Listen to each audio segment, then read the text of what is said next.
tal? Saludos cordiales para todos los que están viendo este video. Bueno, en el día de hoy vamos a hablar voy a hablar acerca de la ideación suicida. Es un tema que fue sugerido también por uno de mis seguidores en Facebook, así que voy a dar respuesta acerca de unas generalidades de descripción, abordaje, temas importantes, lo que se debe hacer, lo que no se debe hacer y exactamente la respuesta puntual que él acerca de la pregunta que me hizo, ¿no?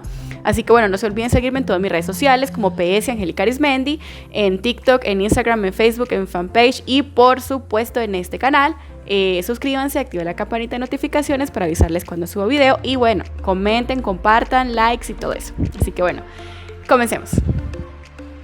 Ideación suicida. Bien, para dar una conceptualización acerca de este término, podemos estar mencionando que la ideación suicida son todos aquellos pensamientos que expresan los deseos de una persona de acabar con su vida. Estos pensamientos o estos deseos surgen a raíz de una situación percibida por la persona tan grave, tan incontrolable como tan sin salida que de hecho pues encuentra solamente esta forma de salir de allí. Son muchas las formas como se presentan, ya las voy a describir, y pues recurrentemente se presentan en trastornos de depresión, en trastornos bipolares y en trastornos límites de la personalidad, de hecho con el mayor porcentaje de suicidios en este trastorno. Así que ya vamos a ver cómo son las formas de presentación de estas ideas suicidas. Las ideas suicidas pueden adquirir las siguientes formas de presentación. Primero, ideas suicidas sin planteamiento de acción. Es decir, el individuo expresa una idea de matarse aunque no sabe cómo hacerlo. Es frecuente que al preguntarle nos conteste no sé. Segundo, idea suicida con un método inespecífico o indeterminado. El sujeto expresa deseos de matarse y maneja varios métodos sin decidirse aún por uno en concreto. Tercero, idea suicida con un método específico pero no planificado. El individuo desea morir, ha elegido un método específico, pero aún no ha considerado cómo hacerlo. Cuarto, plan suicida. El sujeto expresa deseo de morir, tiene un método específico y sabe el lugar y las precauciones que debe tomar para no ser descubierto ni ser rescatado. Contrariamente a lo que se piensa, interrogar sobre la existencia de ideas suicidas no incrementa el riesgo de desencadenar este tipo de acto y en ocasiones puede ser la oportunidad de iniciar acciones preventivas. Creencias erróneas sobre el suicidio. Primera creencia: la gente que habla de suicidarse no se suicida. No es cierto. Hechos: de cada 10 personas que se suicidan, 8 han hablado de las intenciones de hacerlo. Así que por favor, estas intenciones deben tomarse en serio. Además que por eso también voy a dar unos tips de evaluación y también cuándo identificar cuando la persona sí tiene intenciones verdaderas de acabar con su vida y cuando de pronto es como por llamar la atención, como muchas veces lo llamamos y juzgamos que es parte de otro mito. El suicidio ocurre sin previo aviso. No es cierto. Este es otro mito, creencia irracional, idea irracional, como lo quieran llamar. Bueno, van por allí, ¿sí? Las personas que se suicidan siempre dejan indicios. Esto ha sido comprobado en varios estudios científicos que se han realizado, en investigaciones que se han realizado. Así que por eso es que hay que estar muy pendientes sobre estos signos o indicios que muchas veces son muy sutiles y no podemos identificarlos, pero también por eso está la ayuda del profesional para que puedan evitar estas situaciones, estas circunstancias. Por eso esta información es importante. El suicida tiene completamente claro que quiere morir. Asimismo, se ha demostrado que la mayor parte de las personas con ideas suicidas o que quieren hacerlo se debutan entre la decisión de hacerlo o no hacerlo. Es por eso que están estos indicios, por eso muchas veces dejan cartas, dejan mensajes, manejan cierta discursos, ciertas conductas o comportamientos que muchas veces son muy difíciles de descifrar, pero que son como que gritos de ayuda, pero muchas veces no sabemos cómo descifrarlos. Entonces, atención a estos mensajes. Una persona que se intenta suicidar lo intentará en el futuro hasta que lo consiga. No es cierto nuevamente. La mayoría de personas o muchas personas después de un intento frustrado de suicidio desean vivir. La situación fue percibida, o sea, como lo hayan valorado, no vale la pena, no quiero, qué susto, bajo la valoración que hayan hecho, pero desean vivir. Afortunadamente, estos pensamientos de autodestrucción suelen estar limitados a un periodo de tiempo. La mejora que sigue a un intento de suicidio o la mejora que se produce inicialmente como consecuencia de un tratamiento, ya sea farmacológico o conductual, para la depresión alejan el riesgo de suicidio. Los hechos, porque eso tampoco es cierto. Realmente incluso en muchos de los casos de intentos de suicidio o de ideas suicidas, los pacientes han llegado a realizar el acto incluso 2 meses después de la medicación, cuando ya tienen la energía y la suficiente capacidad para realizarlo, ¿sí? Es por eso que es muy importante que estos pacientes no estén solos, estén acompañados, estén al pendiente de estas personas. Si tienen familiares a su cuidado, si se pueden hospitalizar, muchísimo mejor, porque cuando hay espacios en los que están solos, un fin de semana o especialmente cuando no tienen nada que hacer, momentos de extremo peligro. Entonces no se confíen porque iniciaron un tratamiento farmacológico, no pueden bajar la guardia aún, apenas el comienzo. El suicidio es una cosa de familias.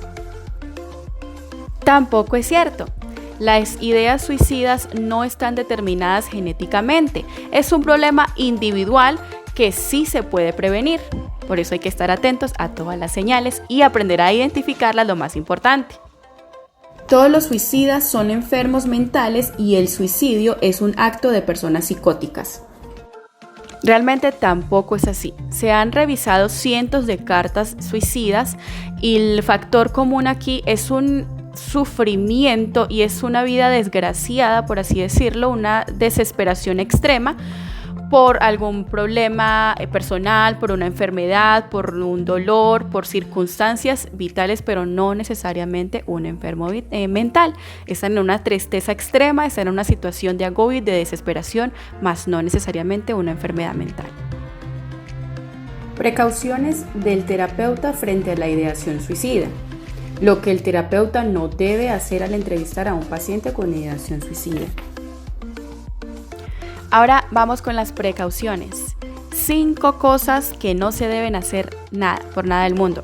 Si eres una persona civil, que te enteras de alguien cercano o un familiar, amigo, conocido que está en esa situación, o tanto un terapeuta, un psicoterapeuta, no se deben hacer estas 5 cosas. La primera, eludir el tema por evitar un momento de tensión, de incomodidad o algo. No, es que no es así. Se debe indagar precisamente para saber en qué posición está, cuál es la intensidad, cuál es el grado y el riesgo de verdad de esta ideación suicida, ¿sí? No adoptar una posición distante, crítica o moralizadora, ¿sí? Principios morales y todo eso. No es el momento de hacerlo, ni juzgar si está bien, si está mal, no. Restar importancia, mucho más si la persona ha hablado de esto. ¡Ay! Me llegó una notificación. Me hizo brincar. Ok, no restar importancia, ¿sí? Más si la persona ha hablado, es importante. La otra, no descalificar, no criticar, no señalar, no juzgar, no manipular a la persona. No se aborda de esta manera. Y quinto, no dar promesas de solución o de salida a corto plazo o rápidas o fáciles. No se debe prometer, es que ni siquiera en esta situación, en ninguna condición de salud mental, ni siquiera de física, se debe de realizar este acto. Es inmoral, sí. Poco ético, perdón. No se debe realizar. Ya hemos visto las 5 precauciones o las 5 cosas que no debemos hacer. Ahora vamos a ver las formas de abordar la ideación suicida o las 5 cosas que sí debemos hacer. Entonces, le debemos preguntar directamente si ha pensado en matarse por medio de 5 variantes. La primera variante. El terapeuta, que es quien debe abordar estos casos, es el que debe realizar una pregunta para que el paciente se exprese y pueda descubrir si hay o no propósitos suicidas. Por ejemplo, podemos decirle: evidentemente tú no te sientes bien, me doy cuenta de eso y me gustaría saber de qué forma has pensado resolver la situación actual. Segunda variante. a partir de uno de los síntomas más molestos para el paciente y apoyándonos en este, indagamos sobre la presencia de ideas suicidas. Por ejemplo, me dices que apenas duermes y yo sé que cuando esto ocurre le vienen a uno muchas cosas a la cabeza. Nuestra cabeza no para. ¿Podrías contarme qué cosas piensas o se te ocurren cuando no puedes dormir? Tercera variante. En esta modalidad equiparamos pensamientos suicidas o pensamientos malos. Por ejemplo, durante todo ese tiempo que te has sentido tan mal, ¿has tenido pensamientos malos? Se pueden preguntar como pensamientos malos, raros, peligrosos, desagradables, etc. Si la respuesta es afirmativa, debemos indagar más.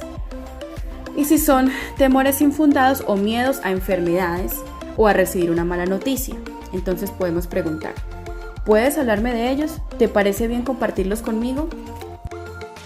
Cuarta variante. Se inicia el proceso de preguntar indagando sobre la conducta suicida en la familia del paciente para luego poder preguntar sobre el propio individuo. Por ejemplo, ¿tú lo has intentado alguna vez? ¿Ahora estás pensando en hacerlo? ¿Estás pensando en matarte tal y como lo hizo X persona? Puede ser el papá, la mamá, algún familiar cercano, aunque es difícil preguntarlo, pero es necesario realizar esta pregunta. Y la última variante, que es la quinta, en la que podemos preguntar directamente si ha pensado en matarse. Entonces, por ejemplo, ¿has pensado alguna vez en matarte por todo lo que te ocurre? ¿Has pensado en suicidarte, en acabar con tu vida? Podemos encontrar palabras entonces que de pronto no suenen muy fuertes o muy bruscas, pero pues es necesario, como les indico, de hacer estas preguntas. Y estas preguntas deben ser realizadas, este abordaje debe ser realizado por un especialista en salud mental, un psicólogo, un psiquiatra o un psicoterapeuta. Profundización y secuenciación. Profundización y secuenciación. Como ya había mencionado, que debemos indagar entonces en esta situación, ¿cómo debemos hacerlo? Ahora, debemos responder, es aconsejable de hacerlo de la siguiente manera, ¿sí? Realizando también 5 preguntas, la de cómo, dónde, cuándo, por qué y para qué, ¿sí? ¿Cómo has pensado suicidarte? ¿Cuándo has pensado suicidarte? ¿Dónde has pensado suicidarte? ¿Por qué has pensado suicidarte? ¿Y para qué has pensado suicidarte? Además de esto, hay un comportamiento, ¿sí? Hay una situación observable que estas manifestaciones las podemos identificar.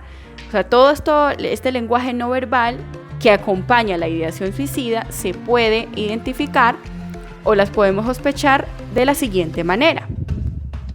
Cuando el sujeto resta importancia a las ideas suicidas, las minimiza, sonríe o usa expresiones del tipo «no te preocupes por mí» o «no va a pasar nada». El cese de la angustia, la sensación de paz y tranquilidad internas o un periodo de calma después de una fase de agitación son signos de grave peligro suicida. Puede ser que el paciente haya resuelto el conflicto entre sus deseos de vivir y los de morir a favor de estos últimos. Prestar atención a cuando el paciente se iguala o se identifica, aunque sea de forma velada, con algún conocido que se suicidó a modo de «yo no pienso hacer lo mismo que hizo mi primo», que se suicidó, por ejemplo. Sobre todo si el terapeuta no ha mencionado el tema del suicidio explícitamente. O bien, cuando el paciente compara su situación con la de alguien que se suicidó. Por ejemplo, X persona se suicidó cuando le dijeron que tenía cáncer. Es importante valorar cuando el paciente, ante la pregunta de si ha pensado en quitarse la vida, responde con el llanto, sin pronunciar palabra, o baja la cabeza, sin decir nada, o se hace un silencio repentino, o se muestra intranquilo o angustiado. En algunos casos, las manifestaciones de angustia, miedo, intranquilidad, zozobra pueden ser la expresión velada de ideación suicida. Si el paciente es o no capaz de reír, de expresar tristeza o dolor, rabia o agresividad. Además de estas situaciones, también es muy importante el aspecto físico de la persona, no por señalar, no por juzgar, sino que he mencionado el descuido personal físico que es muy notable, que quizás antes no se hacía, no se tenía en cuenta, o sea, no se realizaba, es una de las señales, ¿sí? Entonces, si evade el contacto visual, si de pronto su ritmo, su habla es exageradamente lento o es muy acelerado, también es una señal. Entonces, todas estas señales y estos signos y estos síntomas son importantísimos poderlos determinar, poderlos considerar para poder evaluar el riesgo suicida y que podamos tomar las decisiones adecuadas en esta situación. Perfil del paciente de riesgo. Entonces, de acuerdo a lo que he mencionado, hay un perfil y unas características de la persona que puede tener mucho más riesgo suicida, que son las siguientes. Si es varón, si es mayor de 45 años, separado o divorciado, jubilado, con trastornos de personalidad, con tentativas previas, cuando verbaliza deseo real de morir, con poca red social o tendencia al aislamiento. Si habla de suicidio, si ha habido tentativas anteriores, si tiene dificultades para comer, si sufre de insomnio o acusadas dificultades para dormir, si últimamente se ha alejado de sus amigos o ha evitado sus actividades sociales, si ha perdido el interés por las cosas que hacía, como estudios, amigos, trabajo, etc. Si se ha deteriorado su apariencia personal, si ha dejado de cuidarse como hacía antes, si habla a menudo de la muerte, si ha hecho testamentos recientes o regala sus cosas. Esto sí que es prioritario. Esto hay que ponerle mucho cuidado. Este es un signo, mejor dicho, de los principales, ¿sí? También si corre riesgos innecesarios, si sufre alguna enfermedad, si ha sufrido alguna pérdida importante, si ha habido algún cambio drástico en su vida, como la pérdida del trabajo, una separación, problemas graves económicos, etc. Y si ha empezado a consumir alcohol o drogas o ha aumentado el consumo de estas. Actitud del terapeuta frente al paciente con riesgo de suicidio. Bien, ahora actitudes que nosotros debemos tener o considerar con la persona que tiene ideación suicida, tanto si somos terapeutas como si eres una persona que es cercano, familiar o amigo. Primero, no debemos alertarnos frente a lo que nos está contando, nos está confiando la persona o el paciente. Debemos incluso tomar en serio esta situación, como ya he venido mencionando, no juzgar, no señalar y no chantajear o manipular a la persona que está frente a nosotros, ni tomarlo como que es un llamado de atención y está aquí simplemente molestando. O sea, todas estas actitudes, por el contrario, nos van a generar efectos muy negativos en la persona que nos está confiando su problemática, porque bajo su percepción es algo muy grave por lo que está atravesando. Un segundo paso, ¿cuál es? Intentar comprender los motivos por los cuales la persona se siente de esta manera. ¿Cómo lo vamos a hacer? Escuchándolo detenidamente, seriamente, considerando entonces todo lo que nos tiene que comentar. Además de que considerar la posibilidad de la liberación de estas emociones, de toda esta sobrecarga que trae la persona, porque eso es lo que trae una carga o unos problemas muy grandes bajo su percepción. Y permitirle que se sienta liberado, aunque sea momentáneamente, porque es momentáneamente, ¿sí? Igual es un alivio, igual es una descarga, entonces es importante que podamos permitirle este momento a la persona. También, mediante esta liberación y mediante el proceso, si es terapéutico, si es con otra persona de acompañamiento, una familiar, pues ojalá traerlo a terapia, ¿no? Es lo más adecuado, ¿sí?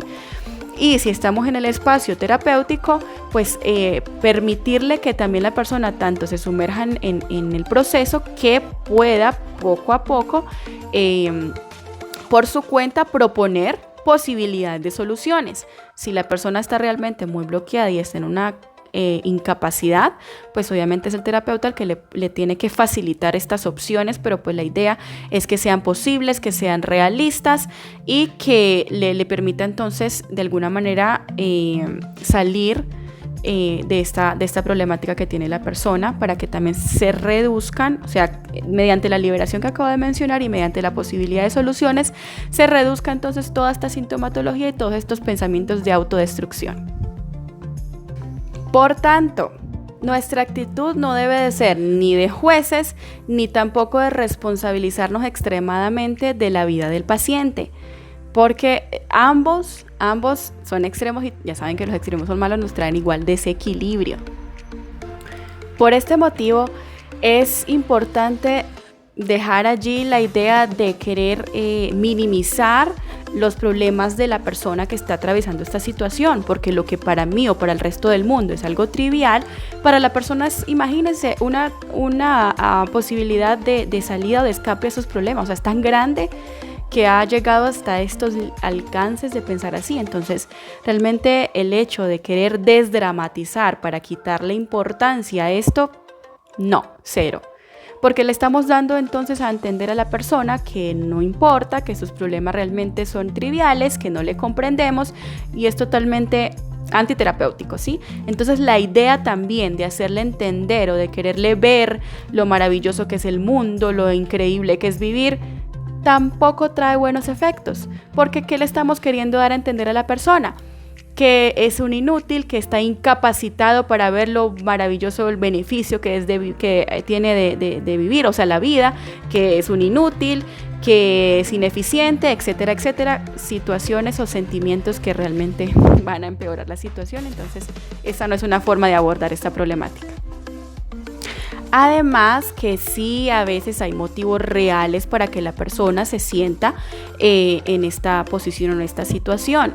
Entonces, por eso también es importante perderle el temor a las personas que se encuentran en esta situación, porque son realmente personas que pueden entablar una buena relación terapéutica, que son personas que simplemente se encuentran en un estado de desesperación y de angustia, por lo cual llegaron a esta decisión, pero que quieren ser escuchadas, que quieren ser comprendidas y quieren ser ayudadas en la mayoría de los casos, y es lo que debemos brindarles, ¿sí? Y si encontramos un peligro real, inminente para estas personas, pues debemos luchar por conseguir un consentimiento para que la familia sea advertida de la situación y poderle buscar la ayuda oportuna, por ejemplo, con una institución de salud mental o una hospitalización, que es lo más adecuado. Dependiendo también de unas características que más adelante voy a mencionar. Así que también este es el momento en el que hemos llegado a lo principal de este tema, como me lo preguntaron. ¿La persona que tiene ideas suicidas entonces es cobarde o es valiente? Resulta que estas son dos situaciones que son de carácter y realmente aquí pues el meollo, por así decirlo, de la situación no es esta. Lo que sucede aquí es que la persona ha fallado en su capacidad de adaptación o de afrontamiento a los diferentes avatares de la vida. Sí, no es nada más que esto. Ellos han fallado, digamos, en estos mecanismos que son útiles para poder afrontar estas situaciones, ¿bien? Y han llegado a un punto, a una posición de tanto desespero, de tanta desesperanza, de tanta confusión, que han llegado a tomar esta decisión. Por lo tanto, ¿qué debe de hacer el terapeuta? Me perdonarán si se escucha el ruido de la construcción. Bueno, debe dar ayuda frecuente, si tiene que estar brindando el apoyo necesario para proporcionarle esta ayuda que necesita la persona para poder analizar los problemas y las dificultades que tiene, y asimismo permitirle que haga parte de la solución o una participación en las posibles soluciones que pueda tener ante la problemática de que se está enfrentando.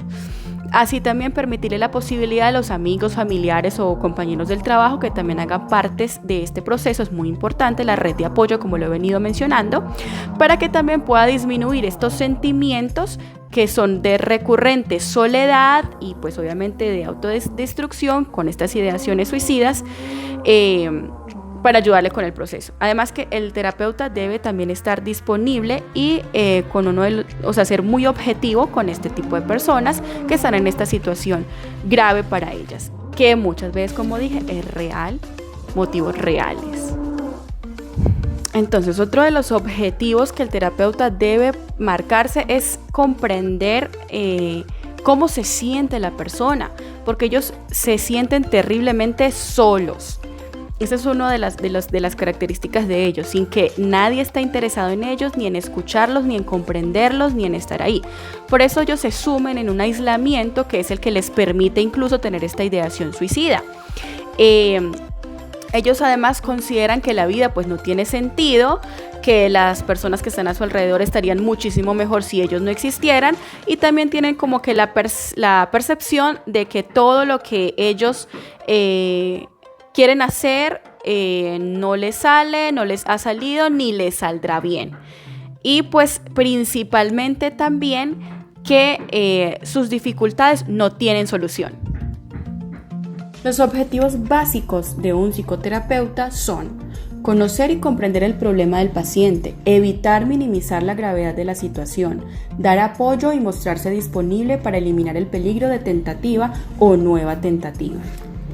Pacientes con ideación suicida que no tienen deseos reales de morir. Pacientes con ideación suicida que no tienen deseos reales de morir. En ocasiones nos vamos a encontrar con personas que pues tienen esta ideación suicida pero que realmente no quieren morir.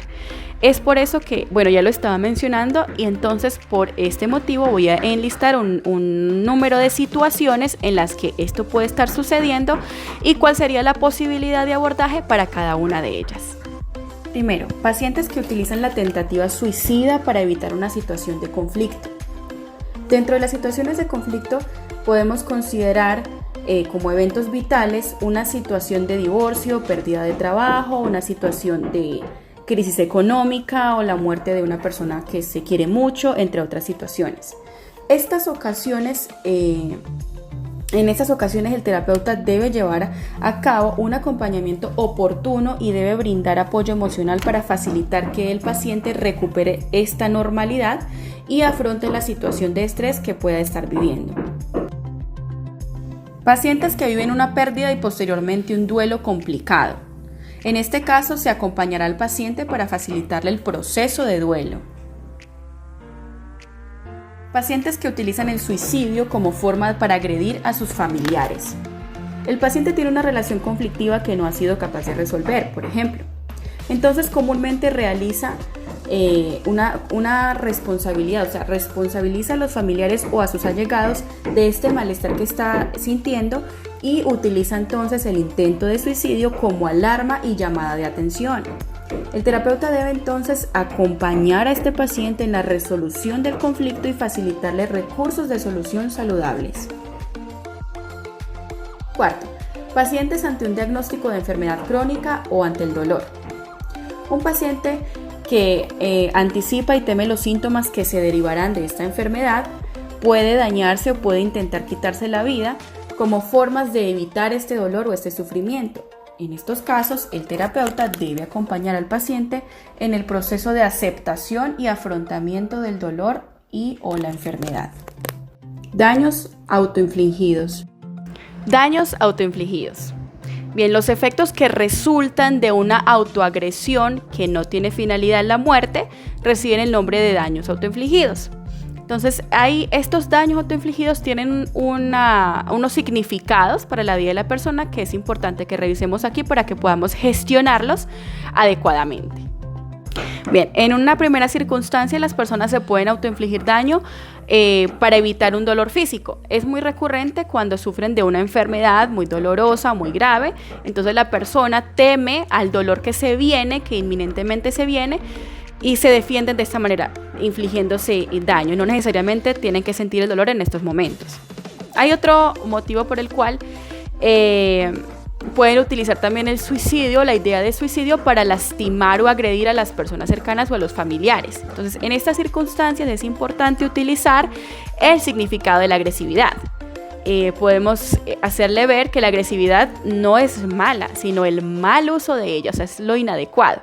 Como por ejemplo, lo podemos utilizar a manera de metáfora, utilizando, por ejemplo, como un boxeador necesita valerse de la agresividad, o sea, pero utilizarla de manera ajustada, apropiada, inteligente para conseguir la victoria. No hacerlo porque sí o por hacer daño simplemente, sino que en este caso es necesaria, pero saberla gestionar para obtener algo, digamos, bueno. Entonces, en deportes que son competitivos y esta índole, se necesita usar la agresividad, ¿sí? Hay pacientes que también pueden reaccionar ante las autoagresiones por la pérdida de un ser valioso en su vida. Sí, entonces es importante que en estas circunstancias le preguntemos a la persona que si en momentos pasados también ha sufrido una pérdida de esta índole y cómo ha reaccionado en ese momento, y además que si esta circunstancia actual cobra algún significado, relacionado a cómo se sintió en ese otro momento que tuvo esta pérdida. Otros pacientes han recurrido al suicidio como una medida urgente, pero para pedir ayuda, ¿sí? Por circunstancias en las que el problema o la situación no les ha permitido, o sea, ellos no han estado en capacidad para resolver esta situación porque sobrepasa sus capacidades. Finalmente también se encuentran las personas que han decidido quitarse la vida para salir de una situación difícil y agobiante, como por ejemplo una relación de pareja difícil, tóxica, de violencia, una crisis económica, muchas deudas o responsabilidades que definitivamente sobrepasan sus capacidades. Entonces, en estas circunstancias es importante poder brindar un apoyo emocional y valorar de qué manera podemos reducir este estrés y poder aliviar todas estas tensiones. Aspectos que hay que valorar en la entrevista con el paciente suicida. Hay 4 aspectos que se deben tener presentes en la entrevista con el paciente suicida, como son: primero, el problema vivido por el paciente. Debemos entonces escuchar el relato sobre las dificultades, como lo son, por ejemplo, la enfermedad, el problema relacional o lo que le han llevado a buscar la solución en el suicidio. Podemos entonces preguntar: ¿sabrías explicarme un poco qué es lo que te ha pasado? Pensar en una solución tan extrema significa que has tenido que sentirte al límite. ¿Qué crees que te ha ocurrido? ¿Qué es o qué ha sido tan doloroso para ti? Segundo, debemos valorar las actitudes suicidas. Por ejemplo, la ideación y la finalidad, si hay o no planificación y las consecuencias. Atención, no debemos esperar leer la mente ni obtener una confesión. Por ejemplo, aquí hay un cuestionamiento que se puede realizar al paciente. En cuanto a la ideación y la finalidad, ¿piensas mucho en el suicidio? ¿Qué pretendes o buscas con ello? ¿Estás convencido o convencida de que es la única solución? En cuanto a la planificación, ¿cuándo y cómo piensas llevarlo a cabo? ¿Has avisado o piensas avisar a alguien? ¿Tienes medios para hacerlo? ¿Dejarás o has dejado alguna nota? ¿Has pensado en que alguien te rescate en el último momento? Y en cuanto a las consecuencias, ¿cómo crees que afectará esto a tu gente o a tu familia o las personas más importantes para él? ¿Hay algo que te lo impide? ¿Qué te impediría suicidarte? ¿Has pensado o has intentado otras soluciones? Háblame de ellas. Presencia de psicopatología. Es importante conocer los antecedentes familiares y personales del paciente sobre el suicidio u otros trastornos psicológicos, si existe abuso de alcohol u otras sustancias, o bien si sufre alguna enfermedad terminal, incapacitante o dolor crónico. Finalmente, en el cuarto lugar encontramos el apoyo sociofamiliar. Debemos conocer si el paciente tiene o no apoyo y de qué tipo, si ese apoyo está presente o no en el momento de la entrevista, y si podemos contar con apoyo en el momento del alta o una vez superada la crisis. Estrategias para superar el pensamiento suicida. Estrategias para superar el pensamiento suicida. Bien, los pensamientos suicidas son pensamientos automáticos negativos como tantos otros que surgen en la depresión. Como tal, tienen efectos muy dolorosos, muy negativos pues en la vida de la persona porque son demasiado extremistas, son absolutos, son subjetivos.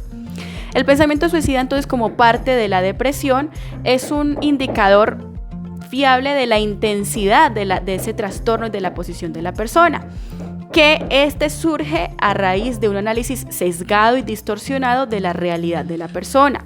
En ocasiones incluso la persona considera el suicidio como una salida o una solución a su tristeza y a su dolor. Por tanto, con el paciente se deben trabajar razones para vivir y razones para no morir. No decirle, mire lo lindo que es la vida, mire lo que estás desperdiciando, no hagas... No, ya les expliqué por qué, no. Entonces se manejan las razones para vivir, razones para no morir, pero no en estas circunstancias, sino que ama él. Su familia, cómo le dolería, qué quiere hacer, qué sueños tiene, qué metas. Conéctese por las motivaciones de la persona que de seguro ha de tener algo que ama y quiere en su vida, ¿sí?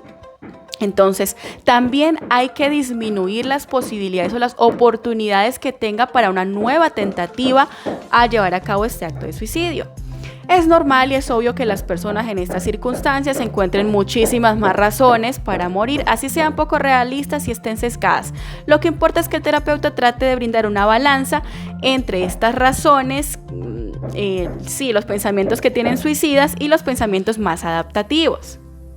Por eso menciono que es importante revisar entonces las áreas de su vida para poder encontrar estas situaciones que le hayan hecho sentir bien a esta persona en momentos pasados. Por ejemplo, no necesariamente tienen que ser razones altruistas o abstractas o no sé qué, sino que pueden ser razones tangibles y sencillas, como le mencionaba, algo que ama, una pasión, un hobby.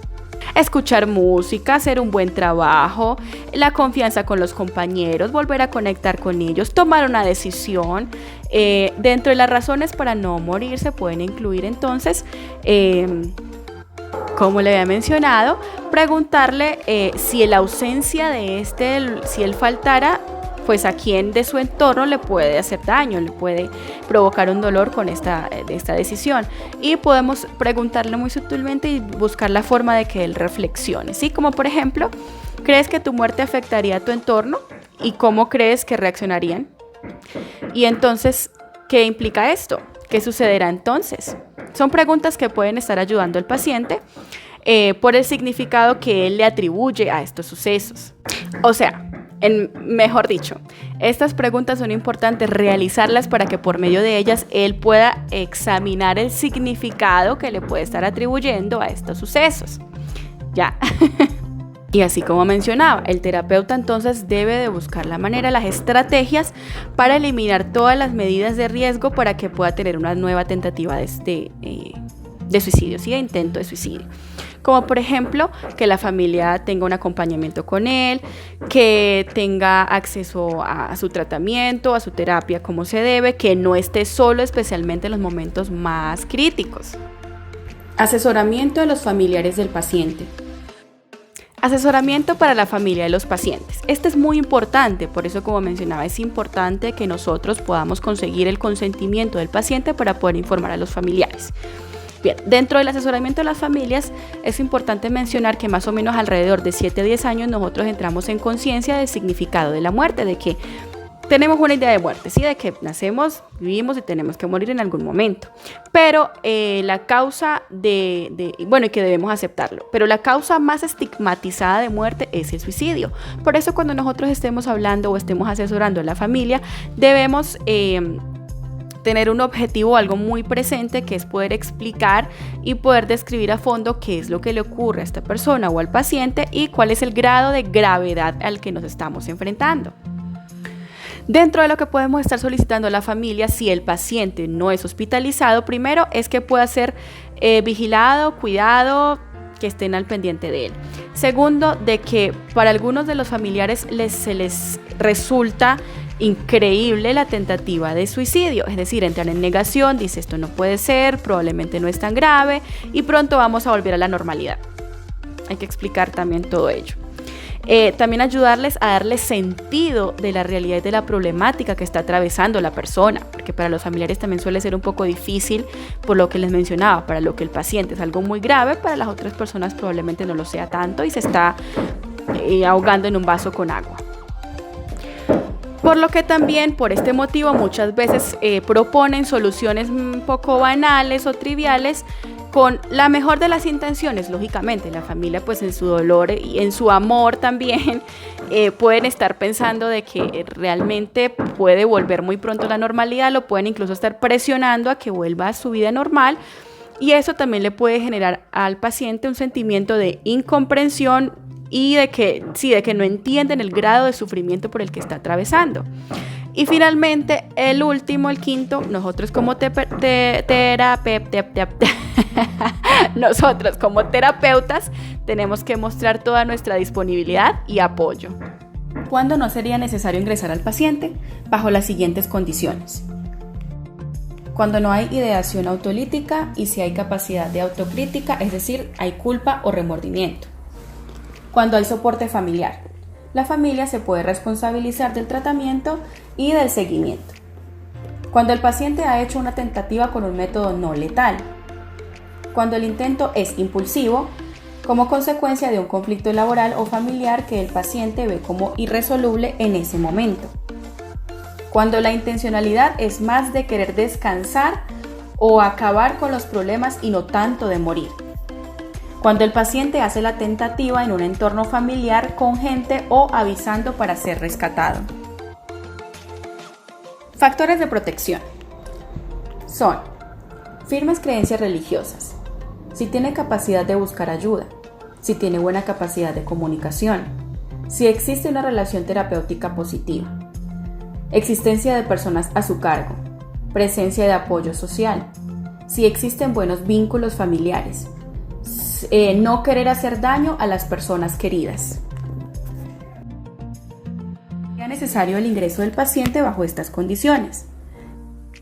Si hay ideación autolítica, planificación y ausencia de crítica del intento. Cuando el paciente no dispone de red social de apoyo. Cuando la tentativa se ha realizado en un entorno en el que es difícil ser descubierto, sin acompañantes, sin pistas, sin avisos. Cuando el paciente tenga antecedentes de conducta impulsiva. Cuando haya presencia de consumo de sustancias. Cuando haya un diagnóstico de enfermedad terminal, patología grave o dolor crónico. Pruebas de evaluación del paciente suicida.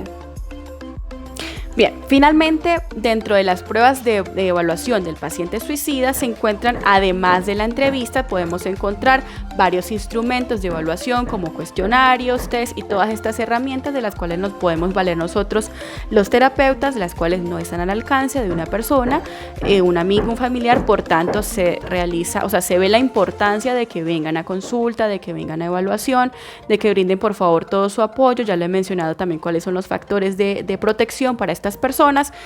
Y si bien se han podido dar cuenta, el factor familia y red de apoyo es fundamental, es muy importante. Hay varios aspectos que yo mencioné dentro de la terapia y del abordaje, pero si bien se pueden dar cuenta ustedes, el acompañamiento y el cuidado de la familia es fundamental. Entonces, ojalá las personas que estén dentro de esta situación tengan de verdad una red de apoyo importante, su familia esté implicada para que eso también aporte eficacia y eficiencia a la terapia.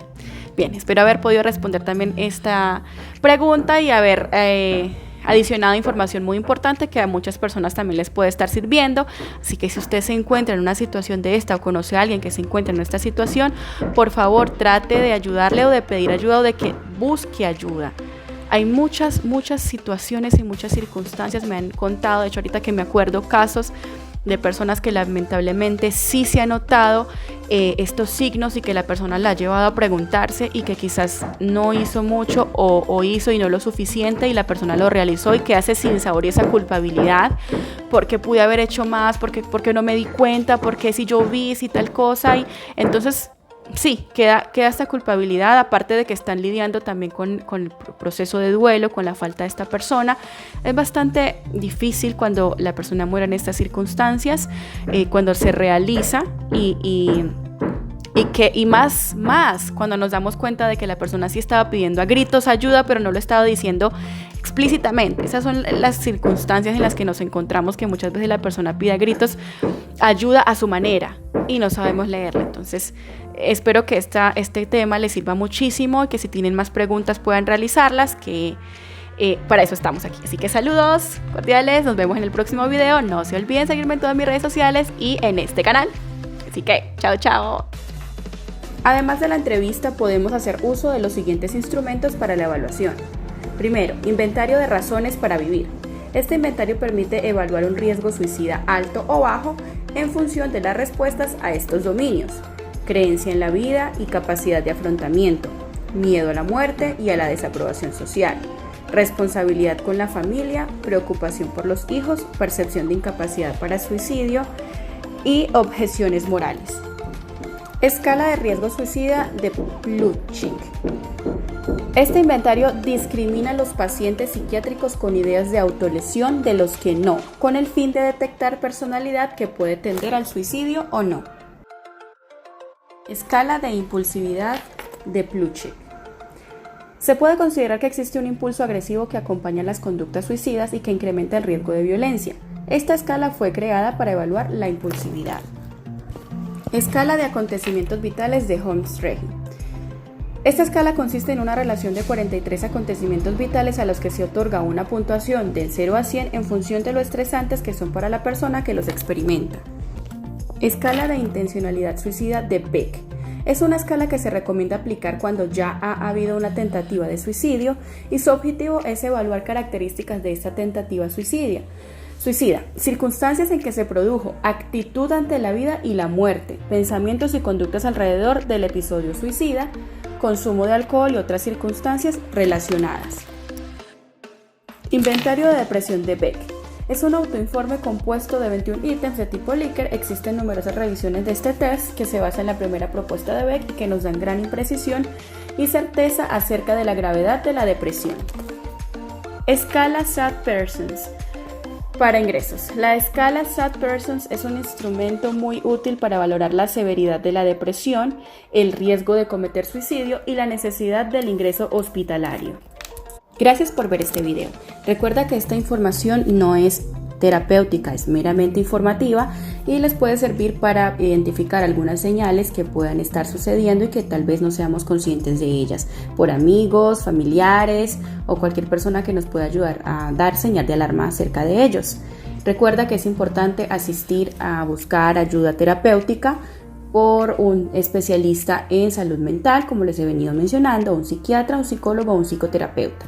No olvides en seguirme en todas mis redes sociales, en Facebook, en fanpage, en TikTok, en Instagram y por supuesto aquí en el canal de YouTube, suscribiéndote y activando la campanita de notificaciones para que te avise cuando subo video. En todas mis redes me encuentras como PS Angélica Arismendi.